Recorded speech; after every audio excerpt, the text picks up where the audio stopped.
Harka hordoftoota keenyaa nageenyi keenya bakka jirtan sana akka hojjechaa odeeffannoo wayitaawoo sadaasa 13 bara 2025 qindeeffannee isinitti himnaa dursa oduu ijoo.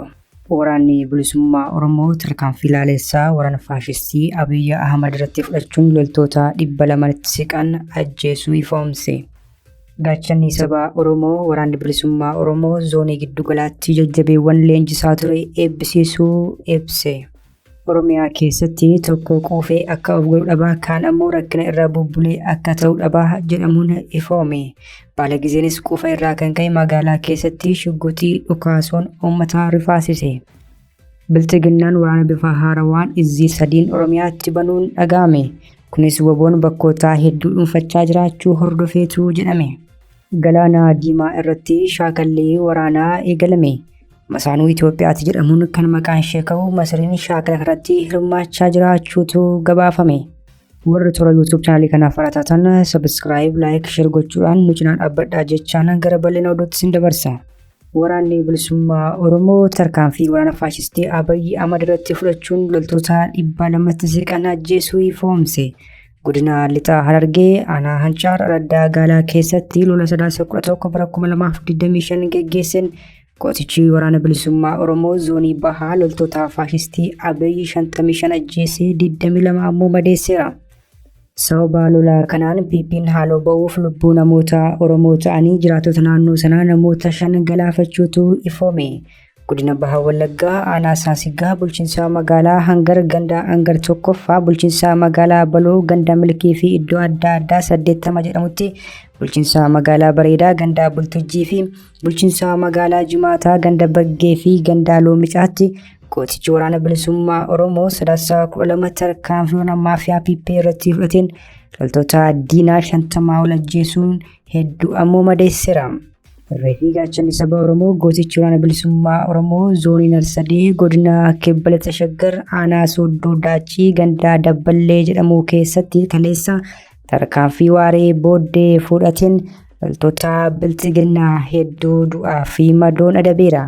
Tarkaanfii fudhatame kanaan diina irraa 17 battalatti yommuu ajjeesu loltoota 11 immoo damadoo damdammii hin qabneen adabuun injifannoo boonsaa galmeessee jira.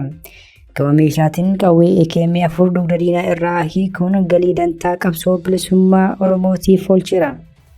Gaachanni saba Oromoo waraanni bilisummaa Oromoo zoonii giddu galaatti jajjabeewwan leenjisaa ture eebbisiisuu ifoomse. Waraanni bilisummaa Oromoo tarkaanfii cimaa humnoota faashistii Abiyyi Ahmad irratti fudhachuun uummata isaa tiksuu, barsiisuu fi onnachiisuun cinatti ilmaan Oromoo roorroo fi cunqursaa saba isaanii irratti humna abbaa irree biltiginnaan raawwatamaa jiru balfanii manaa bahan simachuun leenjii loltummaa fi siyaasaa kennee fi dirqama itti aanuuf bobbaasaa jiraachuun ifoome. Odeessini qaqqabe akka ifoomsutti yoo ta'e ammoo waraanni bilisummaa Oromoo zooniin giddu galaa kaadhimamtoota haaraa leenjisaa ture kana guyyaa dheengaddaa eebbisiisee dirqama itti aanuuf bobbaase. Jajjabeewwan eebbifaman kunneen leenjii barnoota siyaasaa gaaddisa caayaatti leenjii loltummaa fi saansii saammoo shaakala irratti ga'umsa olaanaan xumuruutu gabaafame. Jajjabeewwan kunneen humna woboo falma ijibbaachisaa geggeessaa yootti dabalamuun umurii sirna nama nyaataa biltiginnaan ni gabaabsuu jedhamee eegama. Sirna eebbaa woboo zoonii giddu galaatti geggeeffame kanarratti qondaalonni woboo sadarkaan jiran argamuudhaan eebbifamtootaaf ergaa dabarsaniiru. Keessumaa haala yeroo Oromiyaa, Impaayera Itoophiyaa fi siyaasa gaanfa Afrikaa irratti hubannoo bal'aa eebbifamtootaaf kennamuutu ifoome. Eebbifamtoonnis yaada kennaniin biltiginnaa roorroo fi cunqursaa sabni Oromoo seenaa keessatti argee hin beekne irraan gahaa jiraachuu eeruun saba isaanii kanaaf gaachana ta'anii irbuu qabsaa'otaas galmaan gahuuf kutannoo olaanaa akka qaban ibsaniiru. Oromiyaa keessatti tokko quufee akka of godhu dhabaa kaan ammoo rakkinni irra bubbulee akka ta'u dhabaa jedhame. Jijjiirama bara 2018 keessaa humnoonni diingata aangootti ol bahan qormaata hammaataa uummatatti ta'aa jiraachuutu ifoome. Bara 2018 qabsoo dargaggeessi Oromoo baadiyyaa fi magaalaatti taasisiin sirni wayyaaniin hooggantu aangoorraa yoo kaafamu bulchiinsi haaraan akka bakka bu'u ta'e. Jijjiirama san keessatti gareen aktivistummaan qabsicha keessatti hirmaate mootummicha bakkaa kaasuurra humna uummata miidhu san keessaa namoota gaggaarii jiran filannee aangootti ol baasuutu irra wayyaada jiru dhiyeesse. Kanaanis sabaa ofii jaarmiyaalee biroo irraa gara aangootti akkasii kana haala mijeessuurra OPDO haalessuun barbaachisaa akka ta'etti sammuu uummata keessa bulche. Inumaa OPDO'n ofiifuu garbummaa keessaa akka jirutti lallabuun sirni bulchiinsaa biyyattii akkaataan isaa uummataaf bu'aa hummaa buusuu hin dandeenye taasisee akka burjaajessitu himame. Kanaanis humna kana uummanni ofirraa dhiibuu akka hin qabne taasisuun paartiin ODP jedhamu hundaa'ee aangootti akka ol ba'an taasifame. Garee ODP keessaas Abiyyi Ahmad muummee ministeeraa akka ta'utu yaalame. Wayitaa kanatti dargaggoota aarsaa kaffalan ofitti simanna yaada jedhuun namuu akka wal beekutti akka qabsoo jabaa geggeessaa turetti fudhatamuun gara bulchiinsaatti madaqfame. Namni dingata utuu karaa deemuu ati qeerroodha jedhamee aangootti akka ol ba'u taasifame yeroo caasaa bulchiinsa biyyattii keessatti hammachiifamu maqaa baala gizee jedhu ofiif moggaasuu danda'e. Haalli kun ammoo jireenya dhugaa Oromoo akka haguugu ulaa bane.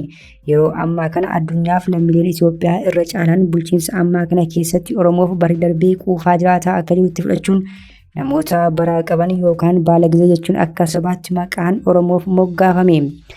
Yeroo eeyyee nuti baala gizeedha jedhuun dargaggeessi fageessee yaaduun itti ulfaatu kan dingata maallaqa argate akka ta'uu dhabu as bahee dubbaturras gahame. Inumaa hawaasa bal'aa keessatti magaalaa keessatti shugguxii mudhii ofii fuudhee haga dhukaasutti gahame. Dhugumatti inni baala gizee ta'uun waan hundi akka tasaa argamee fi dingata qarshiif konkolaataa qaalitti dhufuu danda'eera. Kanaafis of arguuf ofirree dadhabee bakka argee maratti of dhaaduu fi anjabummaa agarsiisuu irratti fuulleffate. Kanaan wal qabatee baala gizee konkolaataa keessaa karaa foddaa hidhee shugguxii ol qabee utuu dhukaasuu konkolaattonni hedduun duuba yaa'anii deeman kan agarsiisu miidiyaa hawaasaa irratti qoodamuun ijoo dubbii ta'eera. Fayyadamtoonni miidiyaa hawaasaas dhimma kana qeeqaa jiru. Yeroo namni dhuunfaa quufee akka ta'u dhabee meeshaa waraanaa akka argetti ol qabee dhukaasaa deemu kanatti ilmaan Oromoo waa nyaatan dhabuun jireenya gadadoo keessatti kufan manni haala kaa'u. Haalli kun dhugaa hawaasa miliyoonotaa haguuguun Oromoon dhuguma quufa keessa akka jirutti dhiyeessuun qabsoo Oromoo lafarraa harkisaa jedhamuun yaadda'ameera. Kanaan wal qabatee kan jedhamu dhimmi biraan ammoo bunni diimataan gaaziin irratti firfamee utuu gubatuu suurri agarsiisu miidiyaa hawaasaa irratti dheekkamsa jabaa kaase. Haalli kunis fayyadamtoota miidiyaa hawaasaa dheekkamsiiseera. Qondaalonni mootummaa hawaasa baadiyyaa buna catee rakkina isaa akka itti hin oolle ugguruu caalas waan nama gaddisiisu hin jiru kan jedhan fayyadamtoonni miidiyaa hawaasaa dhimma kana balaaleffachaa oolaniiru. Oromiyaa keessatti gartuun tokko quufee akka ol godhu yoo dhabu hawaasni bal'aan ammoo waan nyaatu argachuun qormaata olaanaa itti ta'uu jabeesseera kan jedhan namuu dhimmoota kana qeequun miidiyaa hawaasaa irratti waliin gahaa jira. Bilchiginnaan waraanaa bifa haarawaan izzii sadiin Oromiyaatti banuun dhagahame. Kunis waggoon bakkoota hedduu dhuunfachaa jiraachuu hordofeetu jedhame. Bilchiginnaan waggoota torban darban qurxummii qabuuf galaana gogsuu qabnaa jechuun duula bal'aa Oromiyaatti lafuu fi humna qilleensaan geggeessaa tureen qurxummicha qabuunis ta'e galaanicha gogsuun itti cimnaan amma humna haaraa bobbaasaa jiraachuutu ifoome. Jalqaba torban kanaa keessaa poolisiin federaalaa impaayirtii ibsa miidiyaalee bilchiginnaatiif kenneen Riippaabilikaan gaardii lakkoofsaan hedduu ta'an eebbisiisuu fi gara kutaalee impaayirtii maraatti kan bobbaasu ta'uu ifoomsee ture. Otoo kanaan jiru Oromiyaatti duulli bifa addaan izzii sadiin banamuutu ifoome. Duulli kun qondaalota waraanaa buleeyyii sadiin kan hoogganamuu fi diroonii fi haleellaa qilleensaa birootiin kan dabaalamedha jedhame.